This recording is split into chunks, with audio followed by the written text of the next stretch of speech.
अहिरावण की आराध्य देवी पाताल भैरवी ने हनुमान जी को प्रणाम करने के स्थान पर अचानक उन पर एक अत्यंत भयावह प्रहार कर दिया।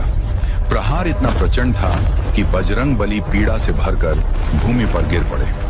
उसी क्षण अहिरावण ने आगे बढ़कर उन्हें अपमानजनक ढंग से थप्पड़ मारा और ठहाका लगाते हुए कहा, हे वानर, तू पहरा देता ही रह गया और तेरी मौजूदगी में ही मैं राम और लक्ष्मण को उठा ले गया।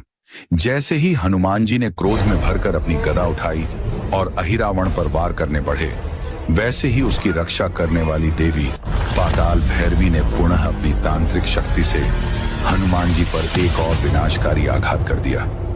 इस दूसरे प्रहार ने हनुमान जी के भीतर छिपी प्रलयंकारी शक्ति को जगा दिया।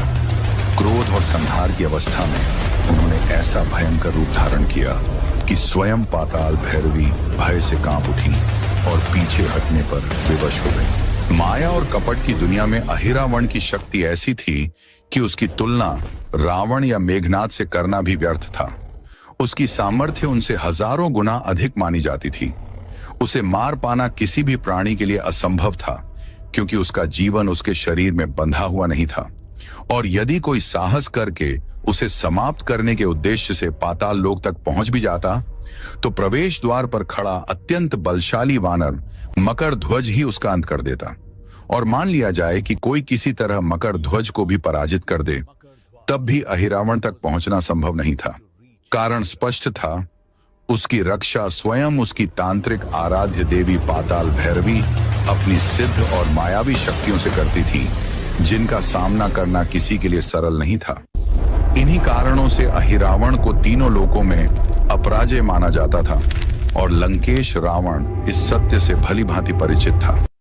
यही वजह थी कि जब अपने सर्वाधिक शक्तिशाली पुत्र मेघनाद के वध से रावण भीतर से टूट चुका था, तब उसने सहायता के अंतिम उपाय के रूप में अपने भाई अहिरावण को स्मरण किया।